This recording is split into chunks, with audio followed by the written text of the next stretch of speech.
बॉलीवुड में फैले ड्रग्स के जाल में बड़े बड़े दिग्गजों के नाम सामने आ रहे हैं। अब इस कड़ी में दीपिका पादुकोण एनसीबी के रडार पर है। दीपिका से जुड़ी कड़ियों से एनसीबी लगातार पूछताछ कर रही है। अब सवाल खड़ा होता है कि क्या एनसीबी दीपिका को पूछताछ के लिए बुलाएगा? जो चेहरा फिल्मों से लेकर सामाजिक मुद्दों की पहचान बन चुका है, आखिर क्या वो सच में ड्रग्स के जाल में बुरी तरह से फंसा हुआ है?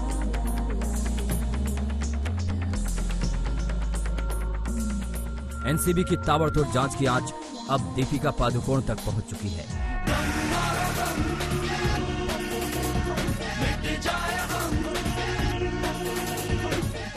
एक के बाद एक बड़े खुलासे हो रहे हैं। दीपिका ड्रग्स मामले में एक अहम सबूत हाथ लगा है। मुंबई के कोको नाइट क्लब की तस्वीर सामने आई है, जिसमें दीपिका 2017 में 28 अक्टूबर की रात गई थी। इसी पार्टी को लेकर दीपिका ने करिश्मा से बात की थी, जिसमें दीपिका करिश्मा से माल के बारे में पूछ रही थी। कहीं ना कहीं जो बातें चैट से सामने आ रही हैं कि आपके पास में चरस है या गांजा है, ये बातचीत साफ होने के बाद में कि अमित नाम का शख्स आपको ये जो ड्रग्स है ला कर देगा और उसके बाद में तय वक्त पर इस कोको क्लब जो कि मुंबई के लोअर परेल में कमला मिन्स कंपाउंड के अंदर मौजूद है, उस क्लब में वहां पर वो पहुंच जाती हैं। तो कम से कम जो चैट्स हैं वो तो सही साबित हो रहे हैं। दीपिका पादुकोण इस वक्त गोवा में फिल्म की शूटिंग में व्यस्त हैं। ऐसे में सवाल खड़ा होता है कि एनसीबी का अगला एक्शन क्या होगा? क्या एनसीबी दीपिका को पूछताछ के लिए बुलाएगी? और अगर दीपिका के ड्रग्स कनेक्शन के सबूतों में सच्चाई निकलती है तो क्या दीपिका पादुकोण को गिरफ्तार किया जाएगा? दीपिका अब तक के इस ड्रग्स स्कैंडल का सबसे बड़ा चेहरा है, जिनका नाम सामने आने के बाद कई और बड़े नामों से भी पर्दा उठ सकता है। एनसीबी के पास दीपिका से पूछताछ की एक लंबी लिस्ट है, जिसका जवाब वो जानना चाहती है। आज तक के हाथ दीपिका पादुकोण का क्वान कंपनी की मैनेजर करिश्मा के साथ साल 2017 का एक व्हाट्सएप चैट हाथ लगा है, जिसमें माल यानी ड्रग्स की बात की जा रही है। ड्रग्स को लेकर ये बातचीत नारकोटिक्स कंट्रोल ब्यूरो के हाथ लगी है, जिसके बाद Deepika Padukone narcotics control bureau के रडार पर आ गई हैं। एनसीबी का कहना है कि आने वाले दिनों में दीपिका को सम्मन देकर पूछताछ के लिए बुलाया जा सकता है। एनसीबी सूत्रों के मुताबिक दीपिका का नाम सुशांत के पूर्व मैनेजर जया साहा की मैनेजर करिश्मा की चैट से सामने आई। दीपिका की ड्रग्स चैट की भाषा साफ तौर पर बता रही है कि जिस बारे में बात हो रही है वो निश्चित तौर पर बेहद संदिग्ध है। इस ड्रग चैट में दीपिका कौन कंपनी से जुड़ी करिश्मा से ड्रग के बारे में पूछ रही है। तुम्हारे पास माल है?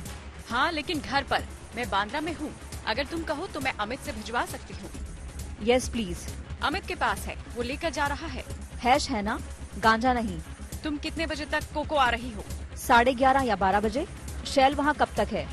मुझे लगता है कि उसने 11:30 कहा था, क्योंकि उसे 12 बजे तक दूसरी जगह पहुंचना है। ड्रग कनेक्शन मामले की जांच टैलेंट मैनेजमेंट कंपनी क्वान के कर्ता धर्ताओं तक पहुंच गई है। दरअसल ज्यादातर ड्रग चैट में सामने आए नाम जया साहा और करिश्मा दोनों क्वान कंपनी के ही मैनेजर हैं। आज क्वान के मालिकों में से एक मधु मोंटीना से जया और डायरेक्टर ध्रुव के साथ बिठाकर सवाल जवाब की तैयारी है।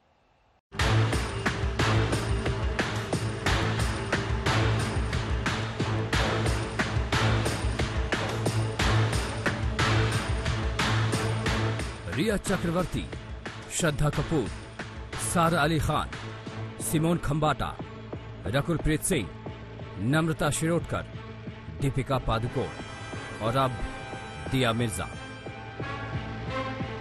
रिया चक्रवर्ती से शुरू हुई बॉलीवुड ड्रग्स एंगल की जांच रिया से दिया तक पहुंच चुकी है। रिया और शोविक के अलावा पकड़ में आए तमाम ड्रग पैडलर से पूछताछ में बॉलीवुड के अंदर दबी ड्रग्स की गहरी धुंध बाहर निकलने लगी है। एनसीबी के पास इनमें से ज्यादातर नामों के कुछ न कुछ सुराग हैं। किसी की ड्रग्स चैट तो किसी के खिलाफ पावना के बोटमैन की गवाही। ड्रग्स गैंग की पोल खोलने वाले रिया और शोविक तो सलाखों के पीछे हैं, लेकिन बाकी बड़े नामों तक एनसीबी कब और कैसे पहुंचेगी ये सिर्फ एनसीबी को ही पता है। सूत्रों का दावा है कि बारी बारी से इन सभी को पूछताछ के लिए बुलाया जाएगा।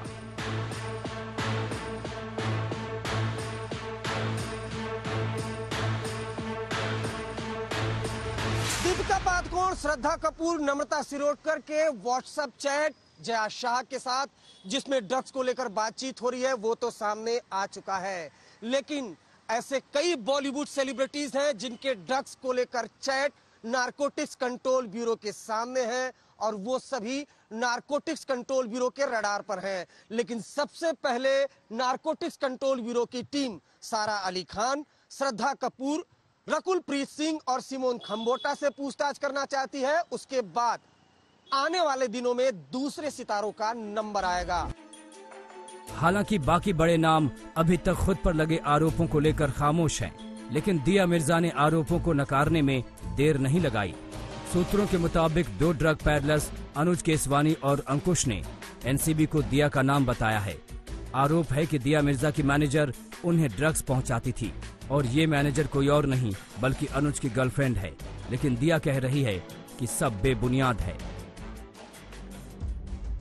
मैं इस खबर को सिरे से खारिज करती हूँ, क्योंकि ये गलत, निराधार और गलत इरादों के साथ किया जा रहा है।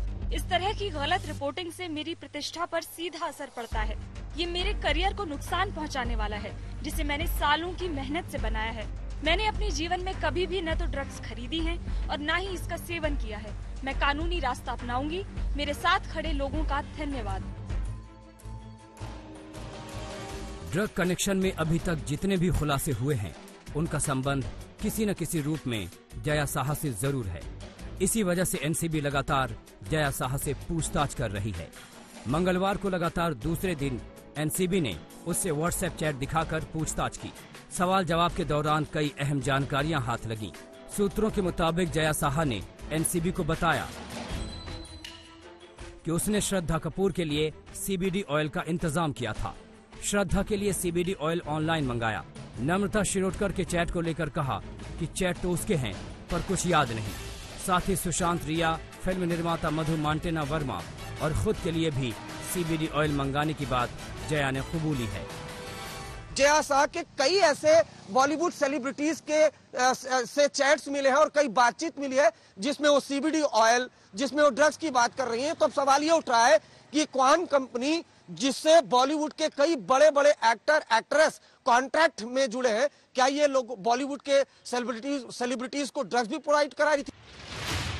इन्हीं सवालों के जवाब तलाशने के लिए आज क्वान के एक मालिकों में से एक मधु मोंटीना को एनसीबी ने तलब किया है। मोंटीना के अलावा डायरेक्टर ध्रुव से कल भी पूछताछ हो चुकी है और आज भी होगी। साथ ही जया साहा आज भी एनसीबी दफ्तर में हाजिरी देंगी।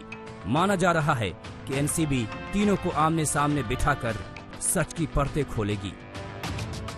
मुंबई से अरविंद ओझा और विद्या के साथ आज तक ब्यूरो।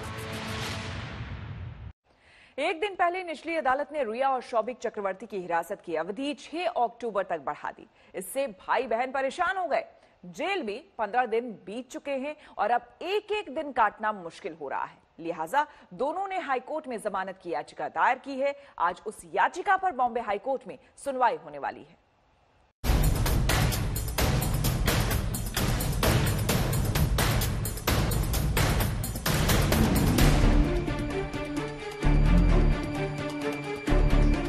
पंद्रह दिनों से जेल में गुजर रहे हैं रिया के दिन।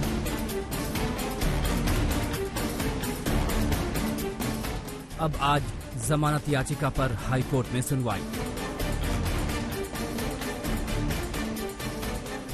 ड्रग्स मामले में रिया शोविक को गिरफ्तारी के बाद राहत नहीं मिली है। पहले अदालत ने दोनों को 22 सितंबर तक न्यायिक हिरासत में भेजा था और अब स्पेशल एनडीपीएस कोर्ट ने 6 अक्टूबर तक बढ़ा दी हिरासत की समय सीमा। कोर्ट के इसी फैसले के खिलाफ रिया और शोविक ने बॉम्बे हाईकोर्ट का रुख किया। अदालत की हिरासत बढ़ते ही दोनों ने हाईकोर्ट में जमानत की याचिका दायर कर दी ताकि जल्द से जल्द वे दोनों जेल से बाहर आ सकें। तो क्या आज रिया और शोविक को अदालत से मोहलत मिलेगी? जमानत याचिका पर कोर्ट क्या फैसला सुनाएगा?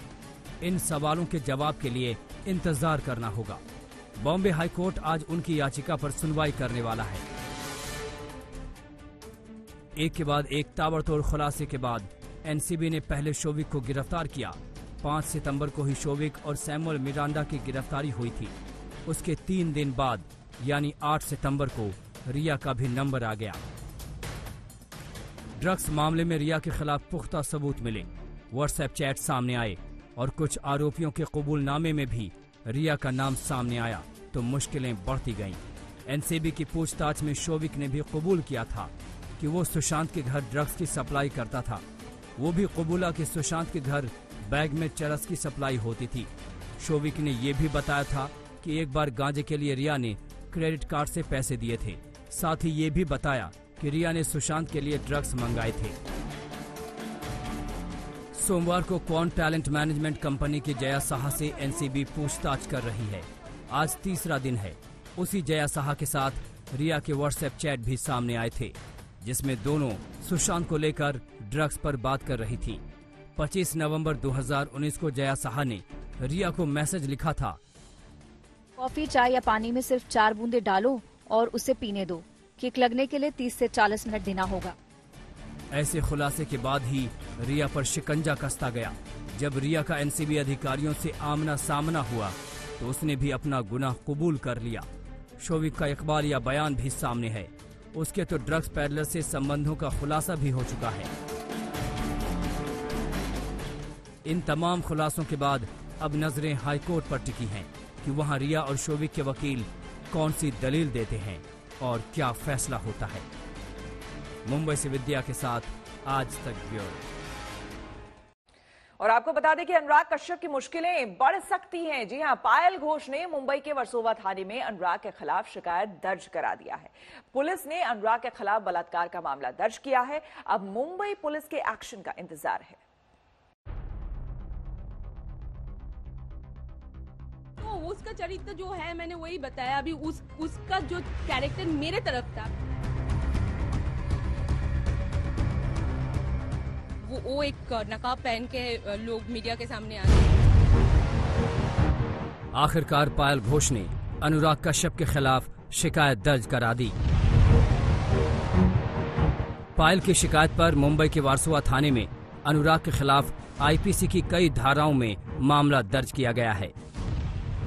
पुलिस ने दर्ज शिकायत के मुताबिक अनुराग कश्यप पर धारा 376 यानी बलात्कार, धारा 354 यानी महिला की मर्यादा भंग करना, धारा 341 यानी किसी को गलत तरीके से रोकना, धारा 342 यानी किसी को बंधक बनाने के आरोप हैं। पुलिस ने पायल घोष का बयान भी दर्ज कर लिया है। अनुराग कश्यप के खिलाफ उनके साथ जो रेप हुआ था, रेप की घटना के बारे में, और उनको जो मोलेस्ट किया गया था, उसको घर में एक कैद किया गया था, उसके बारे में उनके बारे में शिकायत अभी दर्ज करने के बाद एफआईआर हुआ है, बाकायदा एफआईआर हुआ है और धारा 376 के तहत ये मामला दर्ज हुआ है और इसके बाद अभी पुलिस अभी आगे तफ्तीश करेगी। पायल एक दिन पहले यानी सोमवार की शाम ओशिवारा थाने पहुंची थी, लेकिन महिला पुलिस अधिकारी के मौजूद न होने की वजह से शिकायत दर्ज नहीं की जा सकी थी। हालांकि ये मामला 6 साल पुराना है। तो उसका चरित्र जो है मैंने वही बताया अभी, उसका जो कैरेक्टर मेरे तरफ था, अभी पता नहीं दूसरे की तरफ। वो जो मुझे बोला, जैसे जैसे मुझे बोला और जैसे मुझे अप्रोच किया और मेरे साथ जो किया, मैंने सिर्फ वही बोला। पायल घोष के आरोप लगाने के बाद अनुराग कश्यप के खिलाफ नाराजगी बढ़ रही है। जिन पर ये आया इल्जाम, आश्चर्य की बात ये है कि जितने भी मी टू के झंडा वाहक थे वो सब इस समय कह रहे हैं देखिए मी टू का मिसयूज न होने पाए। ड्रग में कोई यदि पकड़ा जा रहा है तो आप उसके पक्ष में हैं। मी टू में चूंकि आपके दल का कोई पकड़ा जा रहा है तो आप उसके पक्ष में। तो भाई ये कभी तो अब ये समय है सत्य के संग खड़े होइए और देश के संग खड़े होइए। वक्त बदल गया है और थोड़ा सा होश में आइए। मैं तो बस यही कहना चाहती हूँ। इसी बीच हुमा कुरैशी ने पायल के आरोपों को खारिज किया है। हुमा ने कहा, अनुराग और मैंने एक साथ आखिरी बार 2012-13 में काम किया था। वो मेरे काफी अच्छे दोस्त और बेहतरीन डायरेक्टर हैं। मेरी जानकारी के मुताबिक ना तो उन्होंने मेरे साथ और ना ही किसी दूसरे के साथ कभी कोई बुरा बर्ताव किया है।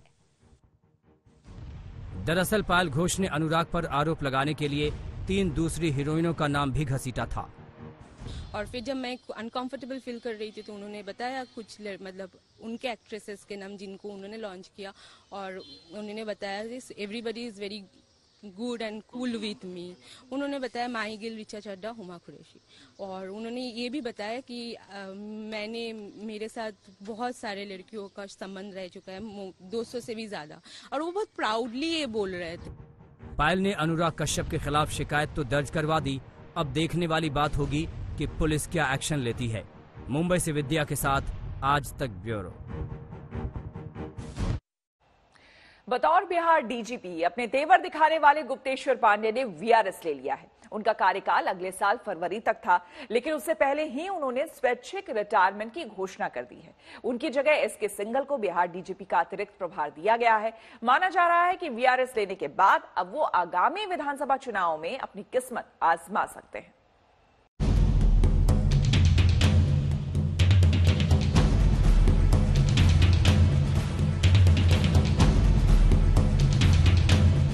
तलाश तो लेंगे हम, जब साक्ष्य जुटा लेंगे, एविडेंस जुटा लेंगे, तो जमीन खोद करके निकाल लेंगे और दुनिया के किसी कोने में कोई अभियुक्त छुपा होगा हम छोड़ेंगे थोड़े। पहले बिहार पुलिस के मुखिया के रूप में तेवर दिखाए। बिहार के मुख्यमंत्री पर कमेंट करने की औकात रिया चक्रवर्ती की नहीं है। रिया चक्रवर्ती की औकात नहीं है बिहार के मुख्यमंत्री पर टिप्पणी करने की। अब सियासत में भी तेवर दिखाने की तैयारी है। किसी को मुंबई पुलिस पर इतना ही घमंड है तो 50 दिन में क्या किया मुंबई पुलिस ने, ये बताया ना देश को। सुशांत सिंह राजपूत की मौत के बाद से सुर्खियों में रहे बिहार के पुलिस प्रमुख गुप्तेश्वर पांडे का अब नया अंदाज दिख सकता है। गुप्तेश्वर पांडे ने राज्य के डीजीपी पद से समय से पहले ही सेवानिवृत्त ले लिया है। मंगलवार को राज्यपाल ने उनकी अर्जी स्वीकार कर ली। ऐसे में जब उनकी नई भूमिका नजर आ सकती है, कयास लगाए जा रहे हैं कि वो सियासी बिसात पर शहमात की चाल चलने वाले हैं। आज तक जो चल रहा है वो बिल्कुल अफवाह है, लेकिन जहां मैं जाता हूं ये सवाल हमसे पूछे जाते हैं तो मैं ये कहता हूं क्या चुनाव लड़ना पाप है? आप भी लड़ लीजिए। अगर कोई इस्तीफा दे करके या सेवानिवृत्त होकर के राजनीति में आना चाहता हो तो ये अनैतिक है, असंवैधानिक है या गैर कानूनी है? ये तो कोई पाप है नहीं। अपनी वीआरएस के फैसले के बाद उन्होंने ट्वीट कर कल ऐलान किया कि वो 23 सितंबर को यानी आज शाम 6 बजे अपने सोशल मीडिया पर लाइव आकर अपनी कहानी बताएंगे। गुप्तेश्वर पांडे की पहचान उग्र तेवर और बेबाकी के लिए होती रही है। हाल के दिनों में सुशांत की मौत को लेकर वो बिहार सरकार का चेहरा बन गए। तीखे अंदाज में नीतीश सरकार का पक्ष रखा तो मुंबई पुलिस की तफ्तीश पर सवाल भी उठाए। इस रहस्यमय मौत के 50 दिन तक जो जांच चली उसमें क्या आपने तीर मार लिया? किस नतीजे पर आप पहुंचे? उसको रहस्यमय बनाते जा रहे हैं, पूरे देश में सनसनी फैलाते जा रहे हैं, हमको अनुसंधान करने नहीं देते। हमारे अफसर जाते हैं वहां टेम्पो पर घूमते हैं। इन तेवर की बदौलत ही बात संजय राउत वर्सेस गुप्तेश्वर पांडे की होने लगी, लेकिन उन्होंने हर कदम नाप तौल कर रखा और हमले का कोई मौका नहीं छोड़ा। जब गुप्तेश्वर पांडे ने वीआरएस लिया तो रिया चक्रवर्ती के वकील सतीश मान शिंदे को तंज करने का मौका मिल गया। उन्होंने कहा कि गुप्तेश्वर पांडे के वीआरएस के अनुरोध पर 24 घंटे के अंदर बिहार सरकार और केंद्र सरकार की सहमति ठीक वैसी ही है जैसे कि बिहार सरकार ने रिया का केस सीबीआई को ट्रांसफर करने में दिखाया और केंद्र सरकार ने उस पर मुहर लगाई। ये जस्टिस ऑफ एसएसआर नहीं, जस्टिस फॉर गुप्तेश्वर पांडे है। सत्यमेव जयते। गुप्तेश्वर पांडे ने 2009 में भी वीआरएस लिया था। तब उन्होंने अपने गृह जिला बक्सर से लोकसभा चुनाव लड़ने की मंशा जताई थी। बीजेपी से चुनाव लड़ना चाहते थे, लेकिन तब टिकट नहीं मिला। ऐसे में उन्होंने दोबारा पुलिस सेवा में लौटने का फैसला किया। नीतीश सरकार ने 2019 में ही उन्हें डीजीपी के रूप में जिम्मेदारी सौंपी। 1987 के बैच के आईपीएस अफसर गुप्तेश्वर पांडे की गिनती तेज तर्रार अफसरों में होती है। हाल ही में उन पर एक म्यूजिक वीडियो का टीजर भी लॉन्च हुआ है, जिसमें उन्हें रॉबिन हुड के रूप में दिखाया गया है।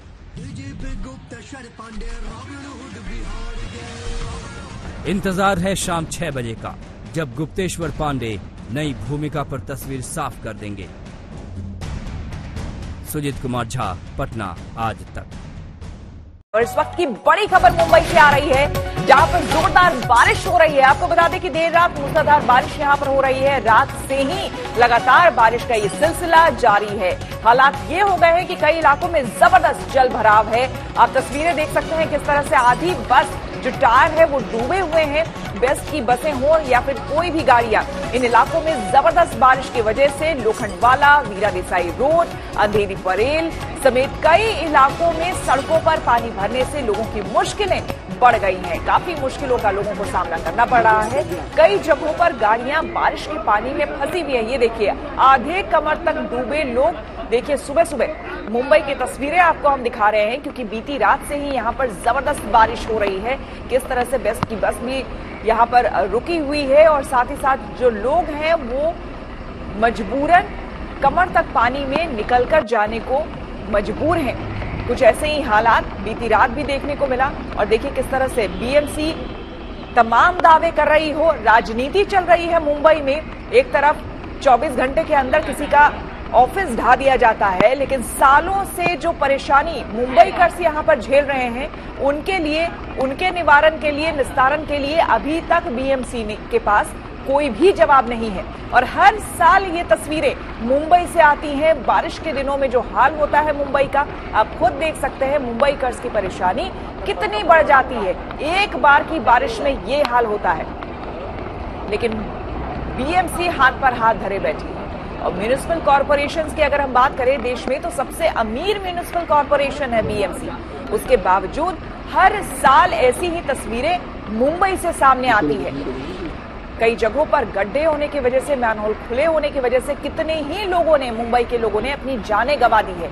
और ये तस्वीरें सीधे आपको हम सुबह सुबह की मुंबई से दिखा रहे हैं, जहां पर पानी किस तरह से जमा है सड़कों पर, आप देख सकते हैं। रात से हो रही बारिश के बाद सड़कों पर सैलाब है और दरिया सा मंजर यहां पर देखने को मिल रहा है। लेकिन इन सब सवालों का जवाब बीएमसी के पास नहीं होगा, ना पहले था ना आज है। लेकिन राजनीति अपने चरम पर है मुंबई में। ये देखिए, जो टू व्हीलर्स लेकर के जा रहे हैं उनकी अलग समस्या है। किसी तरह से घसीट कर, धक्का देकर वो जा रहे हैं। सुबह का वक्त है, लोग अब निकल रहे हैं अपने अपने घरों से, कईयों को ऑफिस जाना है। अब ऐसी स्थिति में जो देखिए, महिलाएं एक तरफ है, चारों तरफ पानी ही पानी है, जिसकी वजह से वो परेशान है कि आखिर वो जाए तो कैसे जाए।